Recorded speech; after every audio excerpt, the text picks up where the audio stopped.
G'day and welcome back to another DBZ Dokkan Battle video. In this video we are going to be taking a look at the build of the week, and in this build of the week we're going to be taking a look at the artificial life forms category. So the artificial life forms category is a pretty cool category. It's, I would say, a category that's better suited to extreme type units for sure. But it's also a very interesting category. It's got a lot of moving parts to it. You have kind of three, I think, distinct team builds, and you can easily run a hybrid team build with artificial life forms. Like, as a category, it has enough strong units to look really impressive.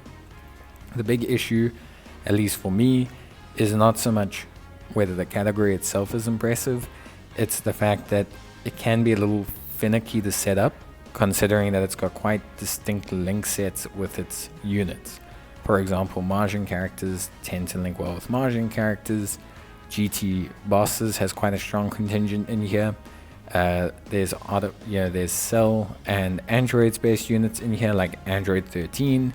Then you've got like a couple of DB Heroes units floating around. Then you've got like the Gamma 1, Gamma 2 situation, and then you've got like Metal Coolers. So there are kind of all these different variable parts, but there are, at least for me, 3 distinct team builds, and there are at least 4 good teams you can build. In terms of lead, the only lead I have is the tech Majin Buu Good and Evil. However, there is a strength Gamma unit who's probably the best lead currently for the category. He's very, very good, and he's super duper solid, and yeah, overall he's really, really good. So he's great. The first distinct team build is the Majin Buu team, and the Majin Buu team is quite strong, although it does need some easy A's. I know there are some coming, but it still needs 1 or 2 moving pieces. An LR Kid Buu would be great, a standalone Buuhan would be great, not the transforming one.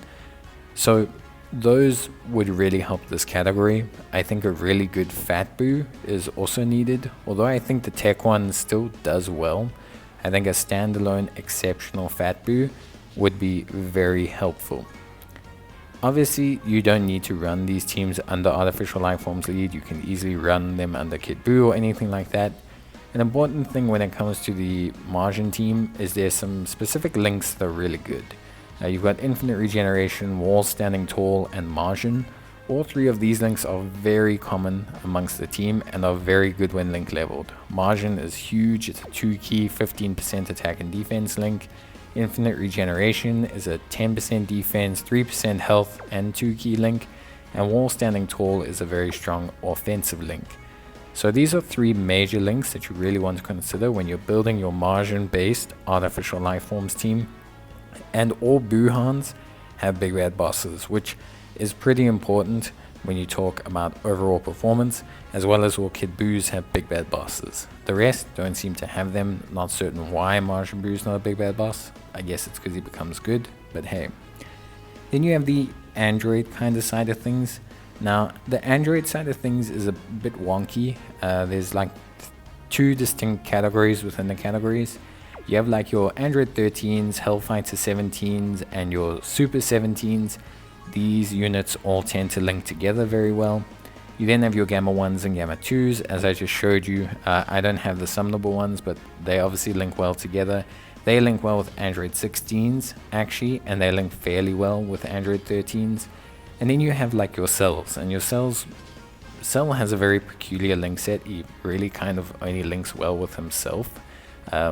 Which makes sense because, you know, he's probably one of the biggest narcissists in existence.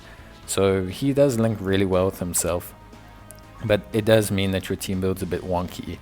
And then you get like these kind of standalone Demigra and Super Demigra units who are actually a lot of fun, but are definitely more crossover related. So I wouldn't really think of building with them in the Artificial Life Form space. I just think it's kind of a waste of time. But yeah, obviously, Artificial Life Forms, the Android side of things, can be really good. Its biggest issue is its linking. So, like, you want to use cells, but the cells don't really link well with other androids. So what you need to do is you kind of need to have 2 set rotations, and then you kind of want to have a couple floating units. It, like I said, can be a little bit wonky in terms of build. What they could do here is they really need to update or bring out another Cell Juniors. I think that'll help. Like a Cell Juniors that's a dedicated artificial life form support would be really useful and really helpful here. I think it would help the category out tremendously and provide some much needed synergy to the the Android Cell Saga androids kind of thing. I think that's very important, at least for me, in terms of team synergy. They just need more assistance across the board to kind of blend these 2 distinct rotations into each other. But yeah, obviously, as I mentioned before, is like a strong GT bosses contingent. Actually, you have like Meta Rildo, Baby, Super 17. It's actually surprising how many artificial life forms there were in GT. I think it's because they went into space. Like everything was either made by an android or designed by a Dr. Mew or a Dr. Jiro, or was a robot or a part robot or anything like that. So there's a strong GT bosses contingent. There's also the full Metal Cooler team. It's really cool to run a full Metal Cooler team, but that's really all you're gonna do. Maybe you'll run 2 Metal Coolers on Artificial Life Forms team as kind of like their own set rotation. The Int Metal Cooler does help with this, with the fact that he provides key to other Artificial Life Forms units and defense.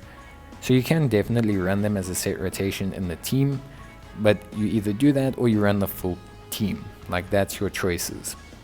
So yeah, in terms of links, as I mentioned before, it's a bit difficult because there's very little cross linking. Like, Metal Coolers don't really link well with cells. That just doesn't happen. Your Android 13 doesn't link well with Cell. Cell doesn't link well with Majin Buu. The Majin Buus don't link well with anyone. So there is very little kind of cross synergy between the distinct paths. So Artificial Life Forms is going to be one of those teams where you either run a small subsection, so you run like Majin Buus as a team, or your team's going to have 2 distinct rotations. Like, your team will have 2 Metal Coolers and will have 2 cells on the other rotation, and then you're going to have distinct floating units like ARM, for example, or like a floating Kid Buu that does just good damage on his own, or things like that, where you're going to have these units that just kind of provide a little bit of synergy, but you're not really going to be building, like, you either build one whole team or you're going to have to really subdivide your team and your rotations to make it work. Because link wise, just having, it's not like Super Saiyan Goku sitting next to Super Saiyan Vegeta, where they share like Super Saiyan, Fierce Battle, Prepared for Battle, Golden Warrior. In this situation, you're gonna actually have to try and construct it around the fact that you need these links, because these units actually need their links. Being extreme units, they need all of them. Like, if you don't get Majin or Infinite Regeneration with a Buu unit, you're literally leaving like 30% defense and 6% health recovery on the sidelines and all of their key. So they're like borderline unusable if you don't have the correct meshing. And to provide that meshing, you do have options like the Metal Cooler units, who do provide some support, some Rainbow Orbs, some things like that. I'm not saying it's best to run them on these teams, but it does give you some kind of option. I think the Int LR free-to-play Metal Cooler is probably as good as it gets. ARM is also a great floating unit for this, providing key, providing defense support. There's just a lot that he does, and I think it does help overall. So yeah, there are ways to make the teams work. It's just that it is going to be relatively challenging, if you're looking to just kind of like build a random team. Like, if you're just trying to stick a whole bunch of artificial life form units onto one team, it's just not going to work for you. You're not going to be able to manufacture that. You're not going to be able to make it work. But yeah, I like to subdivide. I like to go for like two set rotations of either units, which you can see here, and then just supported by very capable floating units that provide key defense and just all-around good stuff. So yeah, I think that's kind of it when I talk about like the team builds. I've kind of mentioned how you can subdivide it. Obviously here I'm just kind of creating some Android Cell Socket teams. You can create some Android teams, you can create some Majin Buu teams. So there is a way to kind of build within the artificial life forms, but if you're going to build just a team of like very varied Majin or artificial life forms units, you're going to want to mix and match appropriately, because that's going to be how you get things done. So yeah, that is basically it. I don't think there's anything else really to mention. So I hope you guys enjoyed the video. Let me know what you think about the artificial life forms category, and I'll see you guys in the next one. Till then, bye.